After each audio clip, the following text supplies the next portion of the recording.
नमस्कार, ये आकाशवाणी शिमला है। अब आप राजकुमारी चंदेल से प्रादेशिक समाचार सुनिए। आज के मुख्य समाचार। जनजातीय गौरव दिवस के रूप में मनाई गई भगवान बिरसा मुंडा की जयंती, प्रधानमंत्री सहित अन्य नेताओं ने की पुष्पांजलि अर्पित। मुख्यमंत्री ने प्रदेश में हवाई संपर्क मजबूत करने के लिए केंद्र से प्रदेश को हर संभव मदद का किया आग्रह। राज्यपाल ने दिव्यांग विद्यार्थियों को प्रदेश विश्वविद्यालय शिमला में निःशुल्क छात्रावास सुविधा देने के दिए निर्देश। और अखिल भारतीय पीठासीन अधिकारियों व सचिवों का सम्मेलन कल से शिमला में। अब समाचार विस्तार से। स्वतंत्रता सेनानी भगवान बिरसा मुंडा की जयंती आज जनजातीय गौरव दिवस के रूप में मनाई गई। केंद्र सरकार ने हाल ही में 15 नवंबर को जनजातीय गौरव दिवस के रूप में मनाने की घोषणा की थी। प्रधानमंत्री नरेंद्र मोदी ने आज नई दिल्ली में संसद भवन परिसर में भगवान बिरसा मुंडा की प्रतिमा पर श्रद्धासुमन अर्पित किए। उन्होंने रांची में बिरसा मुंडा स्वतंत्रता सेनानी संग्रहालय का वर्चुअल माध्यम से उद्घाटन किया। प्रधानमंत्री ने कहा कि भगवान बिरसा मुंडा ने आदिवासी समाज के लिए अस्तित्व, अस्मिता और आत्मविश्वास का सपना देखा था और आज देश इसी संकल्प को लेकर आगे बढ़ रहा है। प्रधानमंत्री ने स्वतंत्रता आंदोलन में जनजातीय स्वतंत्रता सेनानियों के योगदान को याद किया। आजादी के इस अमृत काल में देश ने तय किया है कि भारत की जनजातीय परंपराओं को, इसकी शौर्य गाथाओं को देश अब और भी भव्य पहचान देगा। इसी क्रम में ये ऐतिहासिक फैसला लिया गया है कि आज से हर वर्ष देश 15 नवंबर यानी भगवान बिरसा मुंडा के जन्म दिवस को जनजातीय गौरव दिवस के रूप में मनाएगा। सूचना व प्रसारण मंत्री अनुराग सिंह ठाकुर ने भी भगवान बिरसा मुंडा की प्रतिमा पर पुष्पांजलि अर्पित की। उन्होंने कहा कि भगवान बिरसा मुंडा ने अपना जीवन शोषित और दलितों के कल्याण के लिए समर्पित किया और वे पूरे देश के पूजनीय हैं। इधर राज्यपाल राजेंद्र विश्वनाथ आर्लेकर ने भी राजभवन में बिरसा मुंडा को पुष्पांजलि अर्पित की। केंद्रीय वित्त मंत्री निर्मला सीतारमण ने आज मुख्यमंत्रियों और वित्त मंत्रियों के साथ एक वर्चुअल बैठक कर सुधार केंद्रित व्यावसायिक माहौल बनाने के तरीकों और विकास को बढ़ावा देने में मदद के लिए निवेश की सुविधा प्रदान करने पर चर्चा की। उन्होंने कहा कि इस वित्त वर्ष की पहली तिमाही के बाद अर्थव्यवस्था में फिर से तेजी आई है और सुधार के संकेत स्पष्ट रूप से दिखाई दे रहे हैं। मुख्यमंत्री जयराम ठाकुर ने भी शिमला से वर्चुअल माध्यम से बैठक में भाग लिया। उन्होंने कहा कि हिमाचल ने ईज ऑफ डूइंग बिजनेस में बेहतरीन कार्य किया है और प्रदेश की रैंकिंग 7वें स्थान पर पहुंच गई है। मुख्यमंत्री ने कहा कि केंद्रीय वित्त मंत्रालय ने 2095 करोड़ रुपए की एशियन विकास बैंक पर्यटन अवसंरचना विकास परियोजना को सैद्धांतिक मंजूरी दी है। मुख्यमंत्री ने केंद्रीय वित्त मंत्री से प्रदेश में हवाई संपर्क को मजबूत करने के लिए हर संभव मदद का आग्रह किया। उन्होंने मंडी में ग्रीन फील्ड हवाई अड्डे के निर्माण के लिए लगभग 3000 करोड़ रुपए देने सहित राज्य में राष्ट्रीय राजमार्गों के निर्माण के लिए पर्याप्त धनराशि देने का अनुरोध भी किया। शहरी विकास मंत्री सुरेश भारद्वाज ने कहा है कि जल जीवन मिशन की तर्ज पर प्रदेश की नगर पंचायतों में सीवरेज व पानी की व्यवस्था बनाए रखने के लिए अमृत मिशन योजना के तहत कार्य किए जाएंगे। शिमला जिले के चिड़गांव में आज नगर पंचायत भवन का शुभारंभ करने के बाद उन्होंने बताया कि नगर पंचायतों में विभिन्न विकास कार्यों के लिए करीब 1.5 करोड़ रुपए जारी किए गए हैं।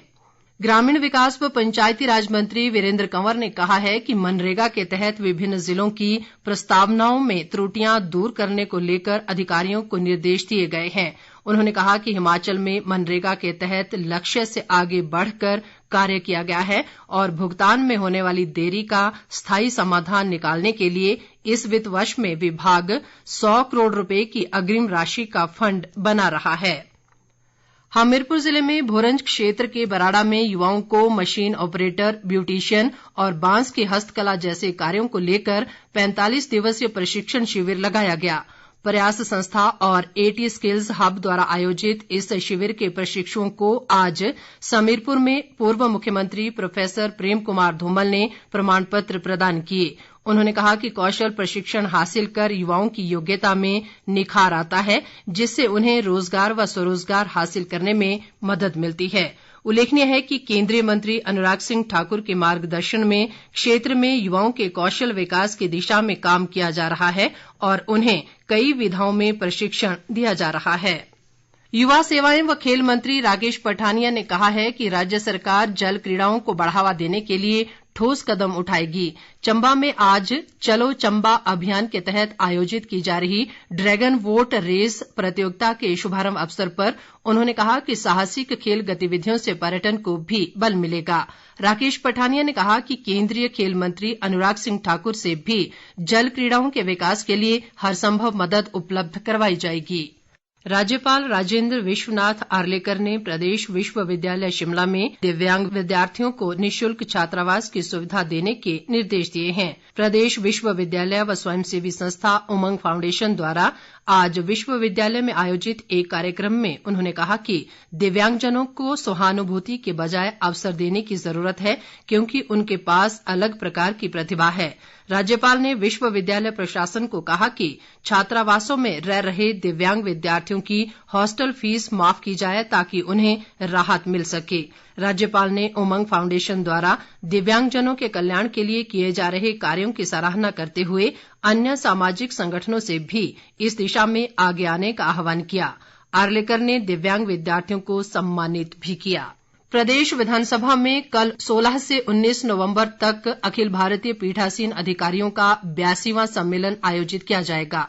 सम्मेलन में भाग लेने के लिए लोकसभा अध्यक्ष ओम बिरला कल शिमला पहुंच रहे हैं। विधानसभा अध्यक्ष विपिन परमार ने बताया कि कल सचिवों का सम्मेलन होगा, जबकि 17 नवंबर से पीठासीन अधिकारियों का सम्मेलन शुरू होगा। प्रधानमंत्री नरेंद्र मोदी वर्चुअल माध्यम से पीठासीन अधिकारियों के सम्मेलन को संबोधित करेंगे। इस बीच मुख्यमंत्री जयराम ठाकुर ने आज विधानसभा जाकर सम्मेलन की तैयारियों का जायजा लिया। आकाशवाणी शिमला के क्षेत्रीय समाचार एकांश द्वारा प्रत्येक सोमवार को अमृत महोत्सव क्विज आकाशवाणी समाचार के साथ कार्यक्रम शुरू किया गया है। आजादी का अमृत महोत्सव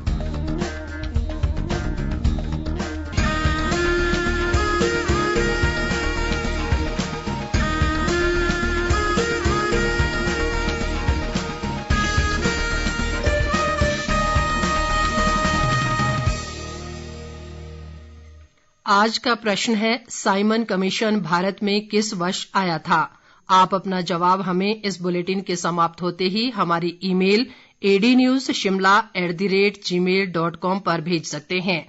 जवाब देते समय श्रोता अपना स्थान, मोबाइल नंबर और फोटो भी साथ भेजें।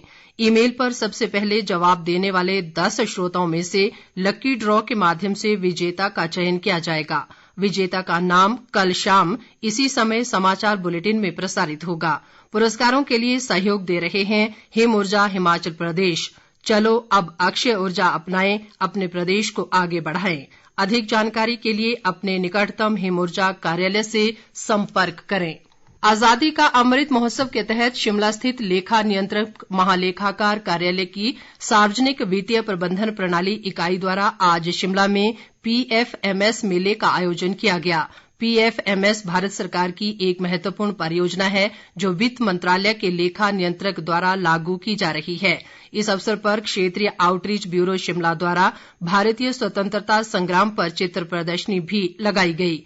प्रधान मुख्य महालेखा नियंत्रक संजीव श्रीवास्तव ने प्रदर्शनी का उद्घाटन किया। प्रदेश के वित्त सचिव अक्षय सूद ने कार्यक्रम में मुख्य अतिथि के रूप में भाग लिया। सहायक महालेखा नियंत्रक मनीष रावत ने बताया कि इस दौरान लोगों को केंद्र सरकार द्वारा शुरू की गई विभिन्न योजनाओं के सिंगल नोडल खाते के बारे में भी जानकारी दी गई।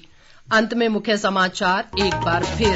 जनजातीय गौरव दिवस के रूप में मनाई गई भगवान बिरसा मुंडा की जयंती। प्रधानमंत्री सहित अन्य नेताओं ने की पुष्पांजलि अर्पित। मुख्यमंत्री ने प्रदेश में हवाई संपर्क मजबूत करने के लिए केंद्र से प्रदेश को हर संभव मदद का किया आग्रह।